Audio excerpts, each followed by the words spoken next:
Hello there, I'm Karim Zachary and you're watching All 24 News World News Program. Now the headlines. The president has reshuffled the government, keeping key ministers, bringing in more women, while the prime minister promises better services on the ground.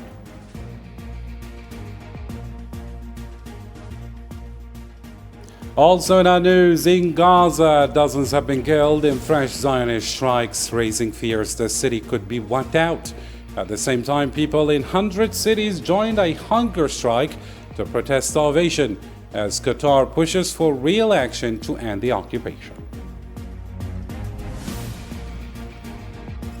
Coming up next as well, a Sahrawi rights group is warning the EU, accusing it of funding abuses and blocking a solution to the conflict, threatening legal action against European institutions. And later on in Sudan, the army blames the Rapid Support Forces for bombing southern energy sites, calling it a war crime. The government also rejected any truce plan that leaves it out of the political transition. All this and more shortly.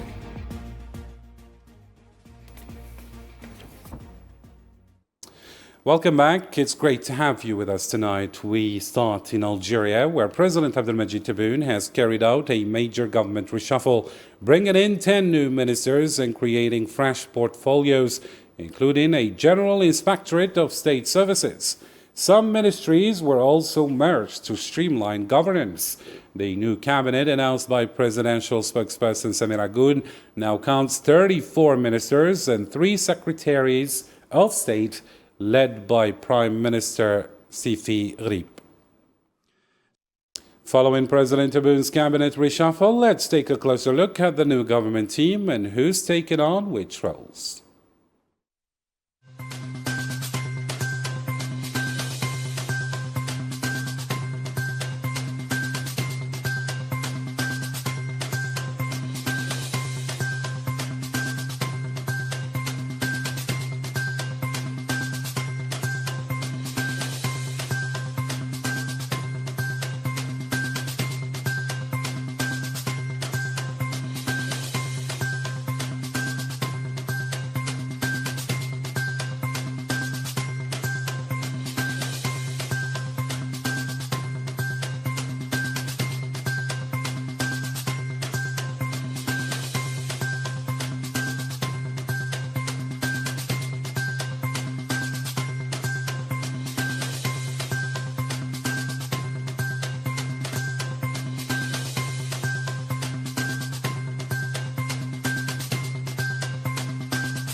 And on a similar note, on Sunday, President of the Republic Abdelmadjid Tebboune received Saifi Ghreib, officially confirming him as Algeria's new Prime Minister, the presidency said in a statement.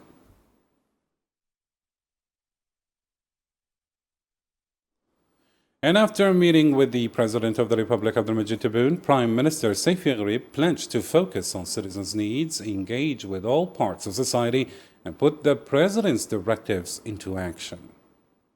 Today,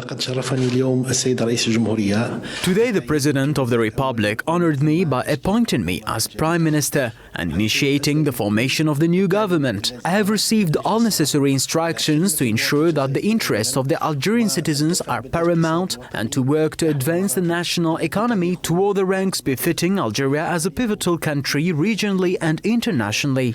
I also renew my commitment along with the government team to ensure on-the-ground service to the citizens and to consult continuously with various national groups and segments in the service of our beloved country, Algeria. Moving on now to the Gaza file. Medical sources say at least 56 Palestinians have been killed in Gaza since dawn Sunday. 36 died in massacres during the occupation's ground assault on Gaza City. In Deir al-Balah, an airstrike hit a displaced family tent, killing 6 people.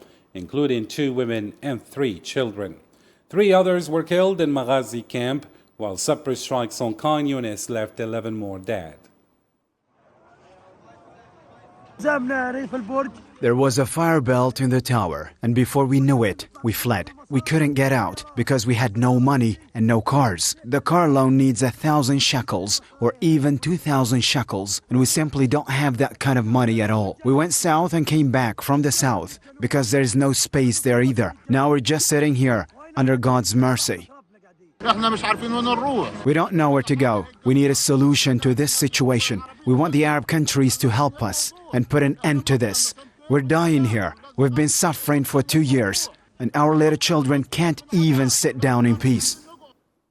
On early Sunday, 4 Palestinians were killed and dozens wounded by occupation fire near 8 distribution centers in Gaza.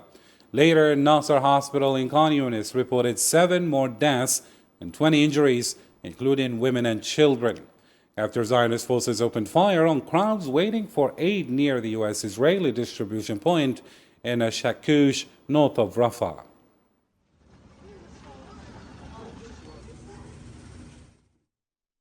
Meanwhile, Gaza's health ministry says 2 more people have died of starvation in the past 24 hours alone, bringing the toll from hunger and lack of treatment to 422, including 145 children.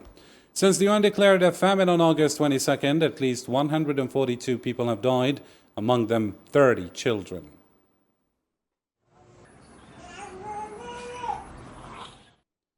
For his part, Munir al-Baraj, Gaza's health ministry director, is warning of a catastrophic health crisis as more than 50,000 people were displaced from Gaza City in just 1 week. He says hospitals are overwhelmed and unable to cope, leading to the deaths of many patients.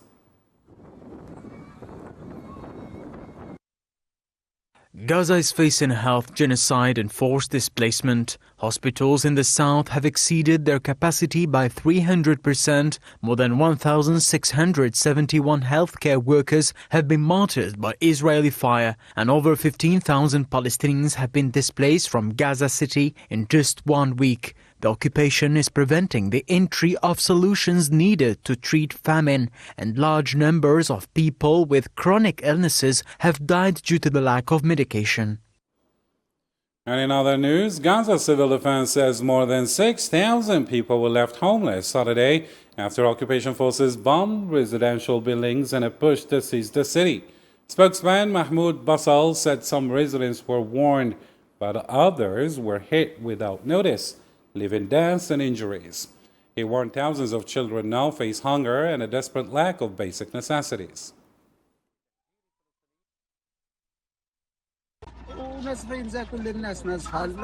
We're displaced like all people. The most difficult thing is that we have been here for 4 hours and we have not reached the Nuwairi hilltop. We walked half of it, and the other half, here we are sitting in the bulldozer. The situation is very difficult. Most of the people do not have money to get transportation car to move. Most of the people do not have money to get a transportation car to move their stuff. Relentless Zionist bombardments are driving more Palestinians to flee south, forcing even those who had resisted displacement to abandon their homes. Zahra Farjani has the report. Imagine just for a moment being pushed from one place to another in your own city at the mercy of a barbaric occupier. This isn't a movie scene, nor is it a story made up. It's the harsh reality for Gazans, forced time and again to flee. But the question remains, where to flee? Officially towards the south of the enclave, but what's there to find other than ruins, makeshift tents and falling bombs? We've been here for 4 hours and still haven't reached the top of a Nuwairi hill. Half the way we walked, the other half we rode on this bulldozer. Most people can't afford a vehicle to carry the things. This is no life, we're exhausted. They struck the towers and we feared for the children. So we left, we abandoned our clothes and everything we had. This boy has been pushing me from Al-Nasser. We came from Jabalia.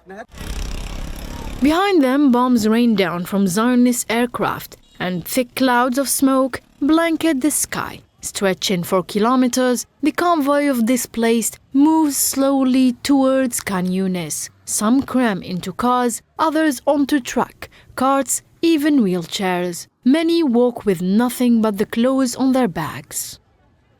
They struck the towers and we feared for the children, so we left. We abandoned our clothes and everything we had. This boy has been pushing me from Al-Nasser. We came from Jabalia. I'm 62 years old. I fled on foot from Tel El Hawa, left Sheikh Radwan on foot too. And I'll keep walking. I don't know what's happening. The world doesn't want to do anything to save these poor, exhausted, dying people. With bombings intensifying and what little remained of Gaza City collapsing, even those who swore they would never leave are being forced to pack up and escape. Khan Younis is now overflowing with tents, spreading further each day. Thousands of civilians squeezed together, no water, no food, and in this camp, diseases and viruses multiply freely. A global hunger strike is planned in 100 cities later this month to protest the war in Gaza and the deliberate starvation of its people. The initiative, announced in the occupied West Bank, will run on September 16th, the anniversary of Sabra and Shatila massacre, and again on September 23rd to coincide with the UN General Assembly. Arab, Palestinian, and international figures are expected to join. Moving on to occupied Palestine now. At dawn on Sunday, thousands of Zionist settlers, escorted by occupation forces, stormed the Blast al-Aqsa Mosque and Al-Burak Square in occupied Al-Quds. The Palestinian Information Center said settlers entered in successive groups, staging provocative tours and performing Talmudic rituals, while Palestinian worshippers were barred from accessing the mosque.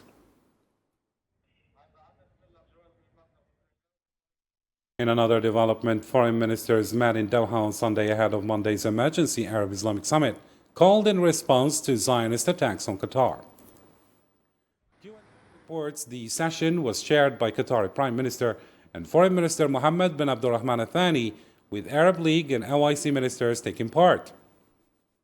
Talks centered on a draft statement condemning the September 9th strike in Doha that hit residential buildings housing members of Hamas's political bureau.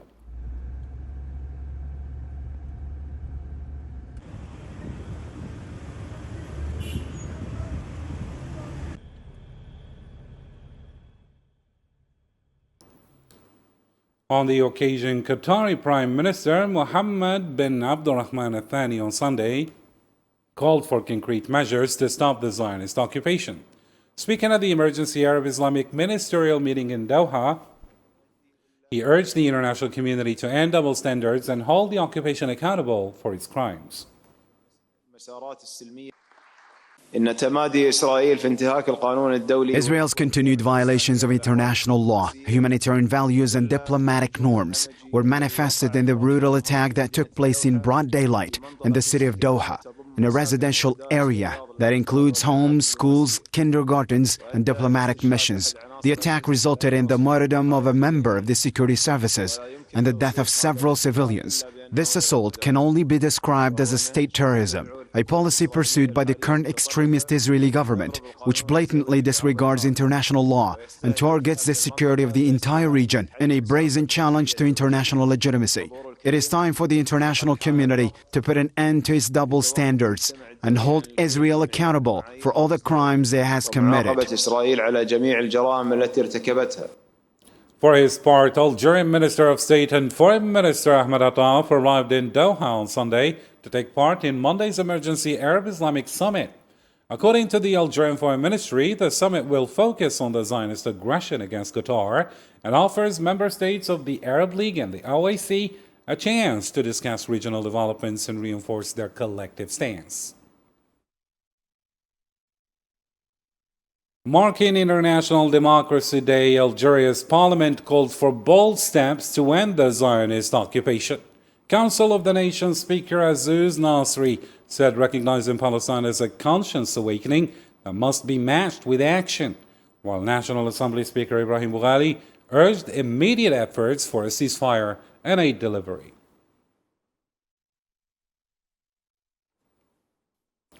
In Western Sahara, a rights group has warned the EU against signing trade deals that include the occupied territories. In a statement from Laayoune, the group accused the EU of undermining a just solution and helping Morocco exploit Sahrawi resources. The Sahrawi people have the exclusive right to manage their natural resources, and any exploitation of them without their consent is considered documented plunder and internationally criminalized. The continued signing of economic agreements that include these lands without the consent of the Sahrawi people contributes to the establishment of a forced fait accompli and undermines the chances of reaching a just and lasting solution to the conflict in accordance with United Nations resolutions. The Sahrawi Association says the EU's push to conclude trade deals already annulled by the courts make it complicit in rights violations, accusing Moroccan lobbies of buying influence and swaying European decisions. The continued diversion of European funds to projects or agreements involving the territory without the consent of its people constitutes not only a clear violation of the rulings of the European Court of Justice, rather the European Union exposes itself to the risk of losing popular confidence domestically, as it appears to be financing human rights violations and the plunder of natural resources in a conflict zone. The association also threatened to sue European institutions to demand compensation for the Sahrawi people if new agreements are signed with the Moroccan occupation outside the framework of international legitimacy.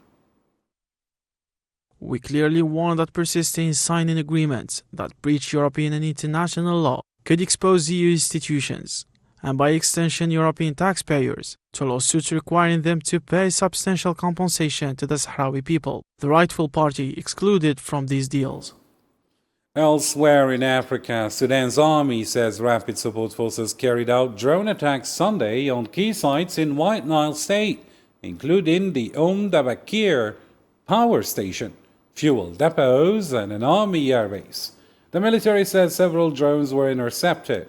Sudan's Transitional Sovereignty Council condemned the strikes as terrorist acts targeting vital infrastructure, accusing the RSF of ongoing violations amid what it called regional and international silence. Just hours after the statement by the Quad mechanism calling for peace and an end to the war, the Rapid Support Forces militia continues to commit war crimes and crimes against humanity. This terrorist militia systematically targets civilians' lives and the country's infrastructure. The attacks represent an ongoing violation amid a troubling regional and international silence. This war is directed against the Sudanese people, and it is Sudan alone that will decide how to confront it. Meanwhile, Sudan's government has rejected a truce plan put forward by the US, Saudi Arabia, the UAE, and Egypt, saying it sidelines Khartoum from the country's political transition. The Foreign Ministry said it welcomes efforts to end the war with the RSF, but insists any initiative must respect Sudan's sovereignty and legitimate institutions.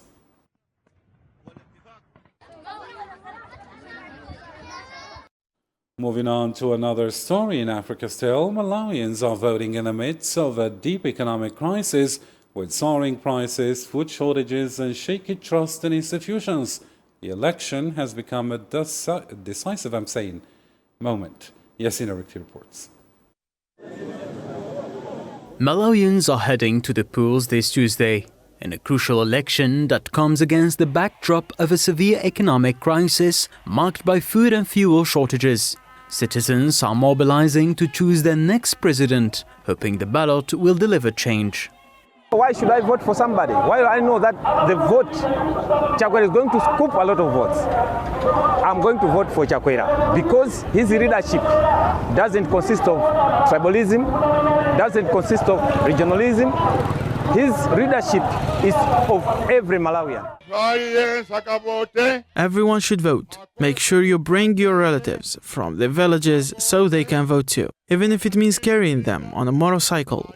If they are sick, give them painkillers so they can vote. Are we clear? Because this is the only way to save our country. The contest is shaping up as a tense duel between outgoing President Peter Mutharika and his predecessor Lazarus Chakwera, yet with 17 candidates in the running, among them former President Joyce Banda, the race remains highly competitive. For the past 5 years, trust in Malawi's institutions has been fragile. Inflation has surged, the cost of living has soared, and recurring shortages of sugar and fuel have left daily life increasingly difficult. Our region lacks agricultural opportunities, and on top of that there is hunger. We're appealing to people for capital so that we can address the situation. When Peter Mutharika was in power, he reduced fertilizer prices so everyone could grow their own crops. People harvested their maize, bought and sold food, and could meet their needs. That's no longer the case. Now people are scrambling just to buy maize. As polling stations opened, many Malawians expressed cautious optimism, although the country faces daunting challenges. Voters see this election as a chance to restore stability and lay the foundations for a more prosperous future. And finally in our program, it is time to catch up on more international news stories and the news in brief, this time with Sofiane Katouri.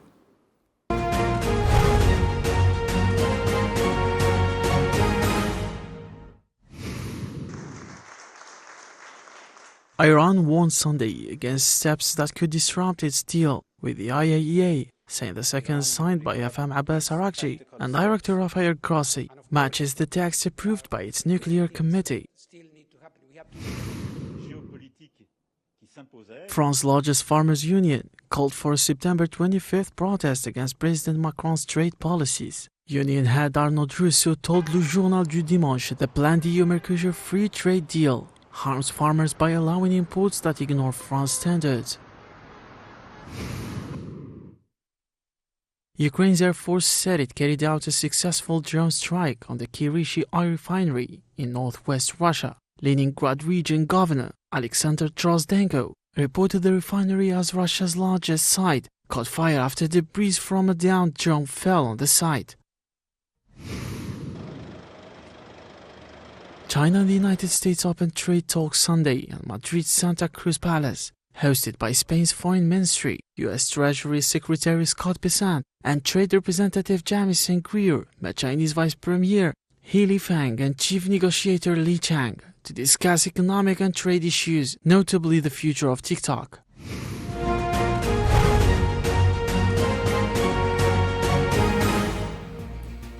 And with this, dear viewers, we reach the end of our news program for tonight. For the latest updates, you can always check our social media platforms as well as our website.